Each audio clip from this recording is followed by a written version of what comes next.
4절 5절 같이 합독합니다. 여호와여 나의 종말과 연한이 언제까지 내가 나의 연약함을 알게 하소서. 주께서 나의 날을 한 뼘 길이만큼 되게 하시매 나의 인생이 주 앞에는 없는 것 같사오니 사람은 그가 든든히 서 있을 때에도 진실로 모두가 허사일 뿐이니이다.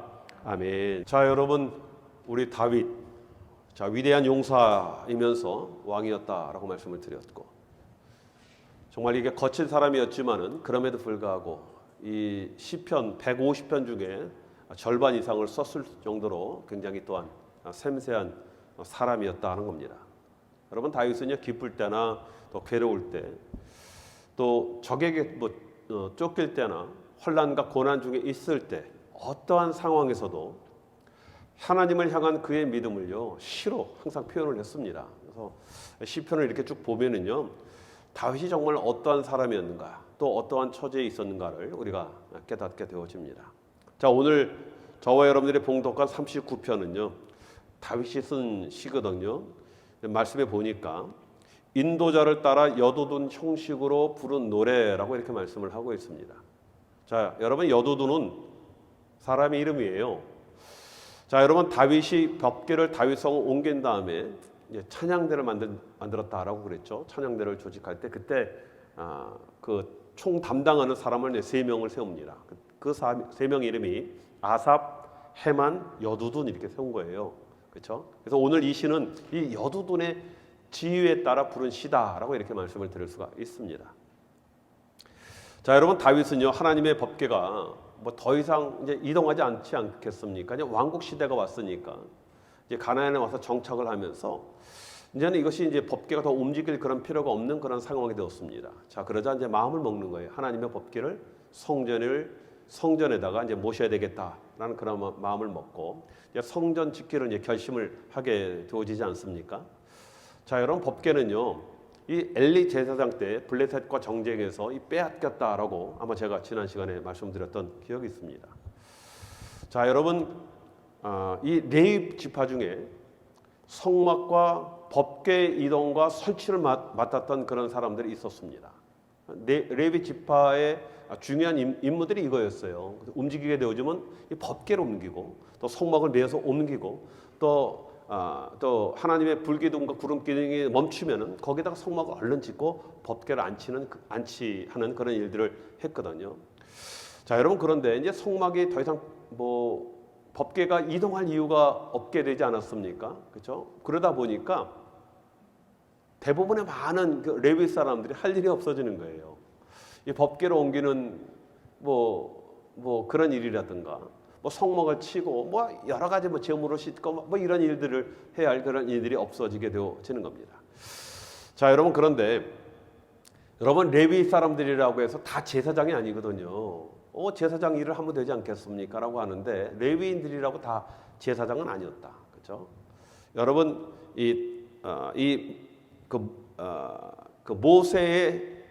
모세가 레위요. 제가 한가닥 읽었습니다. 자, 여러분, 레위의 3 아들이 있었죠. 기르손, 고핫, 그 다음에 무라리, 이렇게 3명의 아들이 있었습니다. 죄송합니다. 자, 여러분, 이 3 아들 중에서 고핫 자손 중에서 아론의 자손들만 제사장이 되어지는 겁니다. 3 아들 중에서 이 고핫 자손 중에 아론의 자손들만 제사장 직분을 감당하고, 그 다음에 제사장 직분들 중에 이 아론의 아들들이 있거든요. 그 아들 중에 엘르아살이라는 그 아들만 대제사장이 되어지는 겁니다. 아무나 대제사장이 되는 것이 아니라 아론의 아들 엘르아살 그 자손들 중에서만 대제사장이 되어지고, 그 다음에 아론의 다른 자녀들은 제사장 역할을 하게 되어지는 겁니다. 자, 여러분, 그래서 고핫 자손이었던 고라가 시내산에서 이제 반역을 하였다라고 아마 지난 시간에 제가 여러분들에게 설명을 했던 기억이 납니다. 같은 고핫 자손 중에서 왜 아론만 제사장이 되어지고 대제사장이 나오고 우리도 고핫 자손인데 고라들이 왜 우리는 제사장 못하고 우리가 이렇게 살아야 되느냐, 이제 이런 것 때문에 이제 반역을 하게 되어지고 이제 땅이 갈라지는 이제 그런 일이 있었다라고 말씀을 드렸죠. 자, 여러분, 그래서 다윗은요, 이건 이제 깨닫는 겁니다. 더 이상 법궤를 옮기지 않으니까 레위 사람들, 대부분의 많은 사람들이 직업을 잃어버리는 것 아니겠습니까? 자, 그래서 이 레위의 세 아들 중에서 세 자손들이 있지 않습니까? 거기서 한 사람씩을 선택을 한 거예요. 그래서 성전에서 봉사하고 찬양하는 찬양 봉사를 하도록 그렇게 세 명을 세운 것입니다. 그래서 세 사람이 되어지는 겁니다. 다윗이 굉장히 많이 생각을 많이 했죠. 어떻게든지 좀 통합시키고 단합해서 하나로 통일 왕국을 이루려고 하는 그런 다윗의 정말 세심한 배려가 우리는 볼 수 있다는 겁니다. 자, 여러분, 오늘 말씀에 보면요, 오늘 말씀에 다윗은 자신의 연약함과 한계를 알게 해달라고 고백을 하고 있지 않습니까? 자, 여러분, 이것은요, 다윗이 내가 나의 연약함과 한계를 몰라서 하나님 알게 해달라, 그런 내용이 아니죠. 무엇보다도 어떤 사람의 연약함과 한계를 아는 그런 고백을 많이 했던 것이 다윗 아니겠습니까? 자, 여러분, 다윗은 이미 자신이 이것을 절감하고 있는 거예요. 마음속에 알고 있는 겁니다. 이것을 역으로 표현한 것 아니겠습니까? 그래서 여러분, 5절부터 오늘 봉독을 하지 않았지만 5절부터 보면은 다윗이 구구절절히 자신의 어떤 한계성과 연약성을 절절히 고백을 하고 있다는 것을 이제 보게 되어집니다. 자, 여러분, 다윗뿐만 아니라 다른 모든 사람들은 연약함과 한계가 있습니다. 그렇죠? 뭐 이거 없는 사람 세상에 어디 있겠습니까? 여기에 앉아 있는 누구도 예외가 되지 않지 않습니까? 자, 여러분, 성경의 위대한 인물도 예외가 없는 그런 사람이 없습니다. 모두 다 연약성과 이 한계성을 가지고 있습니다. 자, 여러분, 그런데 이것이 하나님의 은혜다라고 말씀을 드렸죠. 우리가 연약하기 때문에, 우리가 한계성이 있기 때문에 하나님의 은혜의 수단이 되는 거예요. 여러분, 우리가 하나님 저 할 수 있어요, 제가 알아서 다 합니다 라고 하면은 하나님이 저희들에게 은혜 베푸겠습니까? 그렇죠? 그냥 하나님 앞에 하나님 저 할 줄 몰라요, 저 좀 도와주세요 라고 달라붙으면요, 하나님이 은혜 베푸시는 것 아니겠습니까? 자, 여러분, 그런데 문제는 우리의 이런 연약성과 한계성을 하나님의 은혜의 수단도 되지만은 반대로 사단이 사용을 하는 죄의 도구가 되기도 한다라는 겁니다. 자, 여러분, 그래서 사람이요, 자신의 연약함과 한계를 아는 것, 이것이 대단히 중요한 겁니다. 그리고 더 중요한 것은 이것을 잘 다룰 줄 알아야 한다는 겁니다. 하나님의 은혜의 방편이 되어야지 사단이, 마귀가 사용하는 도구가 되어서는 안 된다는 겁니다. 여러분, 이 다윗의 위대함이요, 여기에 있는 거예요. 그렇죠? 자기의 연약함과 이 한계성을 아는데 이것이 하나님의 은혜의 방편이 되게 하려고 무단히 노력을 하였다는 겁니다. 그래서 하나님의 은혜가 여러분 다윗에게 부어지는 거예요. 자, 여러분, 다윗은 이스라엘의 가장 위대한 왕이었다라고 말씀을 드렸죠. 모든 권력과 영광을 가지고 있었지만은 항상 하나님 앞에 자신의 연약함과 이 한계를 드러내는 것, 이것을 고백하는 것을 부끄러워하지 않았어요. 이걸 주저하지 않았습니다. 그렇죠? 사람들은요, 제가 자기의 힘과 권력이 있으면요, 센 척하잖아요. 하나님 앞에서 센 척하지 않습니까? 근데 다윗은 그렇지 않았다는 겁니다. 자, 여러분, 그래서 다윗은 강한 용사였지만 어린아이와 같은 그런 모습으로 하나님 앞에 나갔고, 여러분, 하나님은 다윗의 이러한 모습을 사랑하시고 은혜를 베푸셨다는 겁니다. 자, 여러분, 이것이 다윗이 다윗 되게 한 가장 큰 그런 원인이 되어지는 겁니다. 자, 여러분, 처음에는요, 누구도 다윗이 위대한 왕이 될 것이다 라고 아무도 예상을 못했거든요. 뭐 특별하게 다름이 있는 것이 아니었어요. 그렇죠? 뭐 다윗 자신도 내가 나중에 위대한 왕이 될 것이다라고 생각하지도 않았고, 그 다윗을 낳고 길렀던 그 부모들조차도 그 눈에 그 다윗이 특별하게 보이지 않았거든요. 그렇죠? 8명의 아들 중에서 막내로 양을 치는 목동의 일을 배우면서 그냥 평범하게 자랐다는 겁니다. 자, 사무엘이 왕을 세우기 위해서 이새의 집에 왔거든요. 왔어도 아버지 이새는 다윗을 생각하지 못했다는 겁니다. 형들만 쭉 내놓고 하나님이 노 하니까 나중에 그 사무엘이 더 없느냐 그랬더니 그래, 머리 걱정 긁으면서 뭐라고 합니까? 글쎄, 막노름이 하나 있는데 변변치 않고 지금 양을 돌보고 있거든요. 이렇게 얘기하지 않습니까? 아무도 생각하지 못했던 그 다윗을 하나님은 사무엘에게 명해서 그 머리에 기름을 붓게 하셨다는 겁니다. 그렇죠? 기름을 붓는 거예요. 자, 여러분, 그런데 우리가 주목할 것은 그 다윗 머리에 기름을 부었다고 해서 그날 그 순간부터 뭐 다윗의 삶이 갑자기 변한 것은 아니거든요. 여전히 양을 치는 그런 목동의 삶을 그냥 삽니다. 그렇죠? 형들도요. 그 다윗 기름 부었지만은 그 마음속에 그 다윗이 위대해 보이는 것이 아니라 그 마음속에 미움이 생기는 거예요. 질투가 생기는 겁니다. 그렇죠? 그런 고난한 그냥 여느 때와 다름없는 그런 삶을 그냥 다윗이 살거든요. 그런데 변화가 일어나기 시작합니다. 여러분, 그 변화는 다윗의 삶 속에 생긴 것이 아니라 다윗의 마음 속에서부터 시작되기 시작했다 그래요. 시작했다라는 겁니다. 삶은 똑같았지만은 그 변화는 다윗 마음 속에서부터 서서히 변화가 일어나기 시작하는 겁니다. 사무엘이 그 다윗의 머리에 기름을 부은 후로부터 다윗은 왕의 꿈이 그 마음 속에서 자라기 시작한 거예요. 일개의 목동이었던 그가 나도 전혀 본인 자신도 전혀 그렇게 생각하지 않았는데 어느 날 그 마음속에 뭐가 생겼다고요? 왕의 꿈이 꾸어지기 시작한 거예요. 여러분, 이분이 하나님입니다. 정말 철부지 없고 정말 찌질이 없고 아무것도 아니었던 그 정말 어린 그 청년을요, 하나님이 그 마음속에 왕의 꿈을 꾸게 하시거든요. 여러분, 그렇게 왕의 꿈을 꿨던 그런 사람이요, 나중에 목사가 되어지고 선교사가 되어서 하나님의 놀라운 일들을 하는 것 아니겠습니까? 그렇죠? 뭐 저도 그런 사람 아니겠습니까? 여러분, 우리에게도요, 여러분 자녀에게도 하나님께서 왕의 꿈을 꾸게 하십니다. 여러분, 뭐 젊은 사람뿐만 아니라 60, 70 먹은 그런 사람도 여러분 성령이 기름 부어지기 시작하면요, 왕의 꿈이 꾸어지기 시작하는 거예요.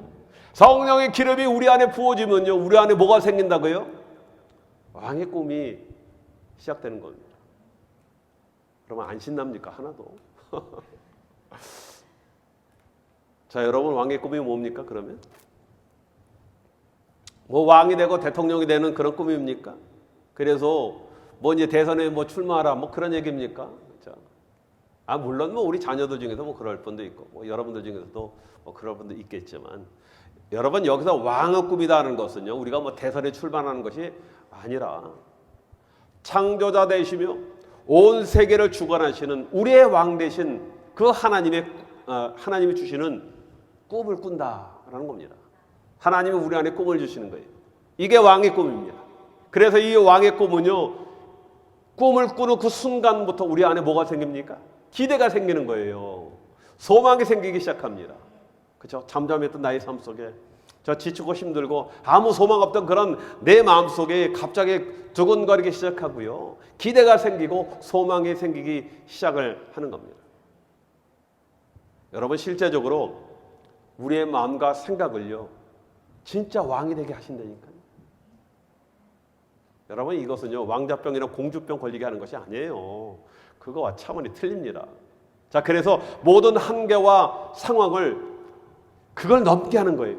그리고 전혀 바랄 수 없는 그런 주에 우리 마음속에 어떤 바람과 소망을 갖게 하고 하나님을 향한 꿈과 소망이 여러분 이루어지게끔 그렇게 하신다는 겁니다. 자, 여러분, 사람의 생각은요, 마음을 지배해요. 여러분 머릿속에 지금 어떤 생각이 들어가느냐에 따라서 여러분 마음이 움직이기 시작합니다. 자, 여러분, 마음이 움직이면은 그다음 뭐가 나옵니까? 그 마음이 여러분 행동을 지배하게 하는 겁니다. 마음이 움직이면요, 우리 행동이 움직여지기 시작하는 겁니다. 자, 여러분, 양을 보고 들판을 바라보며 아버지의 양을 어떻게 잘 돌볼까 생각하는 다윗의 머리에 새로운 생각을 가게 하신 것은 왕의 꿈을 꾸기 시작할 때부터 그렇다는 겁니다. 여러분, 양 생각만 하면 뭐가 돼요? 목동되는 거예요. 여러분, 왕이 되기 원하면요, 왕의 꿈을 꿔야 합니다. 그래서 하나님께서 저와 여러분 마음속에 왕의 꿈을 꾸게 하신다는 겁니다. 여러분, 나뿐만 아니라 우리 주변 사람들, 특별히 우리 자녀들에게 어떤 생각을 가지게 하느냐, 이거 대단히 중요한 것 아니겠습니까? 그렇죠? 자, 여러분, 생각은 마음을 바꾸고 행동의 변화를 일으키게 되기 때문에 그렇다라고 말씀을 드렸죠. 그래서 행동을 변화시키려면요, 먼저 생각을 바꾸게 해야 돼요. 자, 여러분, 제가 초등학교 때 반에서 한번 싸움을 한 적이 있어요. 그렇죠? 여러분, 뭐 초등학교 때 싸움 한번 하잖아요. 그렇죠? 안 합니까? 우리 남내원 선동님 잘 웃으시는데, 그럼요. 학교 다니다 보면 싸움해요. 그렇죠? 뭐 집안에 뭐 여러 어려운 그때 뭐 저 때도 많았고 뭐 이것저것 예민하고 또 사나운 나이잖아요. 그때요. 그렇죠? 뭐 학교에서 싸움할 수 있거든요. 그런데 선생님이 저보러 그날 제 별명을 하나 줘주겠대. 그리고 제 별명을 깡패로 줬어요. 깡패. 싸움 한 번 했다고 이 별명을 깡패로 줘주시더라고요. 그 다음부터 제 머릿속엔 내가 진짜 깡패인가? 그런 생각을 하게 되어지고 마음이 점점 강팍해졌던 그런 기억이 납니다. 그 다음부터 싸움 참 많이 했거든요. 저희 어머니도 여러 번 학교에 불려오셨고. 자, 여러분, 사람의 생각이 바뀌면 마음이 바뀌고, 여러분, 마음이 바뀌면 여러분 행동이 바뀌게 되어지는 겁니다. 여러분, 깡패 생각을 넣어주면 뭐가 된다고요? 깡패가 되는 거예요. 나중에 우리 하나님께서 성령으로 제 마음속에 왕의 꿈을 주셨기 때문에 목사가 된 것 아니겠습니까? 여러분, 우리가 밉다 하면 어떻게 돼요? 진짜 미운 놈 되는 거예요. 그렇지 않습니까? 자, 여러분, 성경에 보면 또 다른 왕의 꿈을 꿨던 사람이 있습니다. 요셉이 17살이 되던 때 하루는 잠을 자다가요, 꿈을 꾸거든요. 잠을 자는데 하나님께서 꿈을 꾸게 하십니다. 그 꿈 속에서 부모와 형제들이 어떻게 절을 하는 그런 꿈을 꾸었거든요. 자, 여러분, 그 후로부터 요셉은 그 마음속에 꿈을 꾸기 시작하는 거예요. 자, 여러분, 그 꿈은요, 단순한 꿈이 아니라 여러분, 그 꿈이 요셉을 위대하게 만드는 겁니다. 여러분, 그 후로부터 형들이 얼마나 질투합니까? 그렇죠? 그래서 형들이 요셉을 팔아넘기지 않습니까? 또 여러 가지 역경과 어려움을 만나게 되어짐에도 불구하고 여러분, 요셉은 한 번도 좌절하거나 거기다 엇나가지 않았다는 겁니다. 왜 그래요? 그 마음속에 왕의 꿈이 있으니까, 소망이 있으니까. 그렇죠? 어려움을 긍정적으로 이겨내는 그런 힘을 갖게 되어지는 거예요. 그래서 마침에 30살이 되는 후에 13년 후에 애굽의 총리가 되어지는 겁니다. 왕의 꿈이 없었다면요, 그냥 그 아버지 야곱의 정말 사랑을 받았던 그냥 아들로 그냥 끝나는 거거든요. 자, 꿈은 어떤 여건과 고난, 어렵고 힘들고 억울한 일들에도 이겨나가게 하는 그런 힘이 되게 되어지는 겁니다. 사람의 생각을 바꾸게 하고 행동을 바꾸고 인생을 바꾸게 하는 것 아니겠습니까? 그렇죠? 자, 여러분, 하나님은 시대와 역사를 이끌 사람을 준비하시는데 먼저 하나님은 왕의 꿈을 꾸게 하십니다. 그냥 아무나 갖다 쓰시는 것이 아니라 왕의 꿈을 꾸게 하시는 거예요. 자, 여러분, 잠언 29장 18절 말씀에 보면 이렇게 말씀을 하고 있습니다. 묵시가 없으면 백성이 방자에 행한다. 많이 들어보셨죠? 그렇죠? 여러분, 묵시는 뭡니까? 꿈이에요, 꿈. 또 다른 말로 그 비전이라고 얘기합니다. 비전. 또 방자에 행한다는 뭡니까? 제멋대로 행한다, 자포자기한다, 망한다라는 그런 뜻이 이 안에 포함되어 있는 거예요. 자, 그래서 이 말씀은 꿈이 없는 백성은 망한다라고 이렇게 번역을 하는 겁니다. 자, 여러분, 꿈이 없는 백성 망한다, 성경 아무리 찾아도 없어요. 그 성경은 잠언 29장 18절 그 말씀입니다. 자, 여러분, 다윗이 다윗 되게 된 것은 그 마음에 꿈이 있었기 때문이다라고 말씀을 드렸죠. 하나님의 기름 부음을 받아서 왕의 꿈을 꾸는 사람이 되었기 때문이다라고 말씀을 드렸습니다. 우리도 기름 부음을 받으면요, 왕의 꿈을 꾸는 거예요. 자, 여러분, 우리 자녀들도요, 성령을 받으면 왕의 꿈을 꿉니다. 자, 우리가 60, 70, 그 아니라 80, 90이 된다 하더라도 여러분, 우리가 성령 받으면요, 왕의 꿈이 꾸어지기 시작하는 거예요. 여러분, 마지막 때는 우리의 왕의 꿈은 뭡니까? 하나님, 영원한 우리 하나님 그 천국, 그 하늘나라 가서 우리 하나님과 영광의 삶을 살 그날을 기다린다니까요. 그래서 연세가 드셔서 뭐 기력은 없지만 그럼에도 불구하고 우리 주님 언제 오십니까? 우리 주님이 오실 때 어떻게 할렐루야, 기쁨으로 영광 가운데 그 얼굴이 천사와 같이 변해서 우리 주님을 맞이하게 되어지는 것 아니겠습니까? 자, 여러분, 그런데 문제는요, 왕의 꿈은 달콤하고 신나는 것만이 아니다는 거예요. 왕의 꿈을 꾸게 되면요, 그때부터 왕의 훈련이 시작되어지는 거예요. 여러분, 많은 사람들이 왕의 꿈을 꾸지만 그 꿈을 이루지 못하는 이유가 뭡니까? 왕의 훈련을 두려워하기 때문에 그래요. 자, 그래서 사람들은 왕의 훈련 없이 왕이 되려고 하거든요. 훈련받지 않고 저 왕이 되기 원합니다. 그런 것 때문에 이루어지지 못하는 겁니다. 자, 그런데 왕의 훈련 없이는 왕이 될 수가 없는 겁니다. 다윗도 훈련을 받았고요. 요셉도 훈련 받았고, 모세도 받았고, 바울도 엄청난 왕의 훈련을 받았거든요. 자, 여러분, 그래서 이런 왕의 훈련을 받는 자는 몇 가지 우리가 마음에 새겨야 할 것이 있습니다. 자, 첫 번째로, 자, 우리가 왕의 훈련을 받는 자는 훈련하시는 분을 두려워해야 한다. 그렇죠? 여러분, 훈련하시는 분이 누굽니까? 하나님이시죠. 그렇죠? 여러분, 다윗은 하나님을 두려워했어요. 자, 여러분, 하나님을 두려워한다라는 말을 우리가 다른 말로 뭐라고 그럽니까? 경외해야 한다. 그렇죠?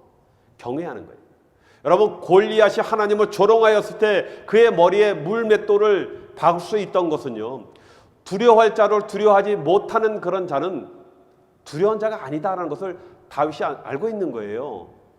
여러분, 골리앗이 아무리 위대한 왕이다 하더라도 하나님을 두려워하지 않는다? 정말 두려워할 자를 두려워하지 않는 자는 우리가 두려워할 필요가 없다라는 것을 다윗은 아는 겁니다. 그렇죠?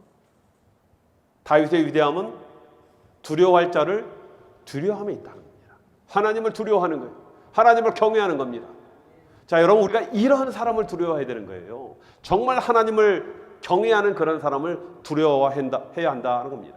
자, 여러분, 그래서 여러분, 다윗 그 부하들 있지 않습니까? 다윗을 따르는 사람들이 많이 있었거든요. 아둘람고에 400명 넘는 사람이 다윗을 따랐거든요. 여러분, 이러한 다윗을 잘 알고 있었기 때문에 다윗을 두려워하고 존경하면서 그를 따랐다는 겁니다. 그렇죠? 여러분, 다윗이 여러분 사울에게 두 번이나 쫓길 때 두 번이나 사울을 죽일 완벽한 기회가 있었거든요. 그럼에도 불구하고 사울을 죽이지 않습니다. 그 이유는 사울은 하나님이 세운 자였기 때문에. 사울이 위대한 사람이 아니라 하나님, 내가 두려워하고 경외하는 그 하나님이 세운 자를 내가 감히 어떻게 죽이겠느냐. 이게 다윗의 믿음이었거든요. 그래서 보복하지 않았습니다. 그렇죠? 그리고 원래 여러분, 하나님은 보복을 말씀하지 않아요. 보복하라고 얘기하지 않습니다. 그러면 어떤 분들이 그런 얘기해요. 목사님, 레위기 24장 20절에 보면요, 파상은 파상으로, 눈은 눈으로, 이는 입으로 갚을지라 남에게 송상을 입힌 대로 그에게 그렇게 할 것이며라고 말하지 않았습니까? 이렇게 얘기하거든요. 여러분, 이 말씀은 보복법이 아니에요. 이것은요, 내가 그렇게 피해를 입혔을 때 그 정도로 갚으라라는 보상법입니다. 보상법. 그렇게 갚아야 되는 거예요. 그리고 죄에 대한 경고를 하는 겁니다. 너 눈에는 눈, 이에는 이 뭐예요? 너 그렇게 그만큼 죄를 지면 너도 그만큼 하나님 앞에 혼나니까 조심하라, 죄 지지 말라, 이 얘기입니다. 여러분, 눈에는 눈 뭐 그렇다고, 이에는 이 그렇다고, 남 그렇다고 우리 나도 눈 뽑아버리고 이 다 뽑아버리고 우리 어떻게 살아요? 여기 눈 있는 사람 하나도 없죠. 자, 하나님을 경외함으로 여러분, 자신의 원수가 되더라도 그 원수를 죽이지 않은 다윗의 믿음을 여러분, 사람들이 존경하고 사랑하게 됨으로 그를 따르게 된 것 아니겠습니까? 자, 여러분, 두 번째로요, 왕의 훈련을 받는 사람은 반드시 하나님 앞에 묻고 가야 하는 겁니다. 여러분, 사울이 망하게 된 것은 뭐라고요? 역대상 10절에 보면요, 하나님께 묻지 않고 행하였기 때문이다라고 말씀을 하고 있어요. 하나님 앞에 묻지 않았습니다. 그래서 여러분, 사울은요, 법궤가 블레셋에 뺏겨서 블레셋 진영에 있던 말든 don't care, 신경 안 썼어요. 왜요? 하나님 앞에 물을 일이 없거든요. 그래서 하나님 앞에 물으려면 법궤 앞에 가서 물어야 되는 거거든요. 그런데 다윗은 이런 실수를 반복하지 않았다는 겁니다. 엘리 제사장 때 법궤가 뺏겼다고 그랬죠, 블레셋에게. 그렇죠? 자, 여러분, 그래서 블레셋 진영에 법궤가 있었을 때 하나님은 그냥 두지 않았거든요. 어떻게 합니까? 그 블레셋 법궤가 있는 그 동네는요, 계속적으로 하나님이 재앙을 내리는 거예요. 그러니까 이 사람들이 무서워서 야, 이거 안 되겠다라고 해서 법궤를 이제 그 이스라엘로 넘겨줍니다. 그래서 이제 아다나답 집에 가지 아비나답 집으로 법궤가 옮겨지지 않습니까? 근데 거기에 그냥 방치가 되어져요. 사울도 그것을 잊고 있었고 사무엘도 잊고 있었습니다. 자, 그런데 다윗이 이스라엘을 통치하자마자 먼저 행한 것이 뭐라고요? 법궤를 예루살렘으로 갖고 왔다. 다윗성으로 갖고 왔다라고 말씀을 드렸죠. 여러분, 다윗이 법궤를 가져온 것이 여러 가지 이유가 있어요. 물론 정치적 이유도 있지만은 역대상 13장 3절 말씀에 보면 뭐라고 말씀하냐면 하나님께 묻기 위함이다 라고 말씀을 하고 있어요. 진짜 목적은 하나님 앞에 묻기 위함이다 라고 말씀을 하고 있는 겁니다. 자, 여러분, 여기서 하나님 앞에 묻는다라는 그런 얘기는요, 하나님을 예배하다라는 뜻이 있고요, 하나님과 교제하다라는 그런 뜻이 있고요, 그 말씀에 순종한다라는 그런 말씀이 포함되어 있는 겁니다. 다른 말로 뭐예요? 하나님의 통치를 받겠다, 그 얘기예요. 내가 내 뜻대로 내 마음대로 백성을 다릴 수 있는 것이 아니라 하나님 앞에 물어서 하나님이 원하시고 하나님 말씀하는 그대로 내가 백성을 통치하겠다, 그 뜻 아니겠습니까? 그렇죠? 자, 이 말은 하나님의 통치로 나라를 내가 다스리겠다는 그런 의지입니다. 그렇죠? 자, 여러분, 하나님께 묻고 가야 왕의 대로를 제대로 가게 되어지는 겁니다. 안 물으면요, 삼천포로 빠지는 거예요. 잘 가다가 여러분 옆으로 빠지는 사람도 얼마나 많이 있습니까? 그렇죠? 자, 여러분, 세 번째는 하나님 말씀에 철저히 순종해야 한다. 그렇죠? 자, 여러분, 다윗은 권세와 힘이 있다고 그랬어요. 통일 왕국을 이뤘고 실제적으로 주변에 있는 암몬, 모압, 그 밖에 그 강력한 블레셋 전부 다 평정을 했던 사람이 누구예요? 다윗이 그렇게 했거든요. 정말 힘이 있었습니다. 그렇지만 그는 선지자의 책망이나 경고를 잘 듣고 따랐다, 그 얘기입니다. 여러분, 힘이 있거든요. 선지자가 와서 어쩌고 저쩌고 얘기하면 한 칼에 입 다물어 그러면 선지자 입 다물어야 되거든요. 그렇지 않으면 죽으니까. 그렇죠? 여러분, 선지자 나단이 다윗에게 찾아와서 당시에 다윗이 우리야를 죽이지 않았습니까? 그리고 밧세바를 그때 자기 아내로 취했을 때 다윗을 정면으로 책망하지 않습니까? 그 사람이 누구예요? 나단 선지자였어요. 여러분, 당시에 이런 선지자가 이렇게 위대했거든요. 목숨 걸고 얘기하는 거예요. 여러분, 얼마든지 여러분, 다윗이 힘이 있잖아요. 그 권력을 무시할 수 있어요. 야, 조용히 해 라고 덮어버릴 수 있었습니다. 나단 쫓아낼 수도 있거든요. 그런데 다윗은 나단의 책망을 듣습니다. 그리고 바로 하나님 앞에 무릎 꿇고 회개를 하였다는 겁니다. 여러분, 이러한 다윗 모습 때문에 비록 그가 악한 일을 했지만은 여러분, 열왕기상 11장 38절에 보면 하나님께서 이렇게 말씀을 합니다. 저는 이 말씀이 참 은혜가 돼요. 자, 이렇게 말씀하셨어요. 내가 만일 내가 명한 모든 일에 순종하고 내 길로 행하여 내 눈에 합당한 일을 하며 내 종 다윗의 행함같이 내 율례와 명령을 지키면 내가 너와 함께 있어 내가 다윗을 위하여 세운 것 같이 너를 위하여 견고한 집을 세우고 이스라엘을 내게 주리라. 누구에게 한 얘기예요? 그 아들 솔몬에게 한 얘기거든요. 근데 뭐라고요? 내 종 다윗이 행함같이 말씀에 순종하며. 다윗 죄 많이 졌거든요. 사람까지 죽여가면서 그 여자를 탈취한 사람 아니겠습니까? 그럼에도 불구하고 저는 하나님께서 이런 말씀을 하셨다. 이건 놀라운 은혜 아니겠습니까? 그렇죠? 자, 여러분, 왕의 대로로 가는 자는요, 하나님을 경외하고 하나님께 항상 묻고 그 말씀에 순종하며 가는 그런 사람입니다. 그리고 왕의 훈련을 두려워하지 않는 사람이에요. 그러면 왕의 꿈을 이룹니다. 왕의 꿈은 내가 이루는 것이 아니라 하나님이 이루게 하세요. 하나님의 그 훈련을 두려워하지 않고 묵묵히 견디면서 순종하고 가면은요, 왕의 꿈은 반드시 이루어지게 되어 있는 겁니다. 자, 여러분, 그러기 위해서 무엇보다 중요한 건 뭐라고요? 왕의 꿈을 꾸는 거예요. 그리고 훈련의 중간에 절대적으로 돌아서거나 주저앉지 않는 겁니다. 자, 여러분, 우리는 왕의 꿈을 꾸는 거예요. 무슨 꿈이요? 사람의 꿈이 아니라 하나님의 꿈을 꾸는 겁니다. 그렇죠? 이때 비로소 여러분, 만족과 행복을 알게 되는 겁니다. 왜 실망스럽고 왜 힘듭니까? 열심히 인생을 달려왔는데 내가 이뤘다라고 생각했는데 다 돼서 돌아보니까 이게 아무것도 아니거든요. 지치고 힘들고 잡힌 것 없고, 그렇죠? 행복하지가 않아. 왜 그렇습니까? 사람의 꿈이었으니까. 그게 하나님의 꿈이면요, 그냥 감사하고, 비록 가진 거 없지만, 뭐 주변에 아무것도 없지만 그럼에도 불구하고 기쁘고 행복하고 평강 있는 것, 그게 왕의 꿈 아니겠습니까? 자, 저와 여러분들이 이러한 왕의 꿈을 꾸시는 저와 여러분이 되시길 주님의 이름으로 축원드리겠습니다.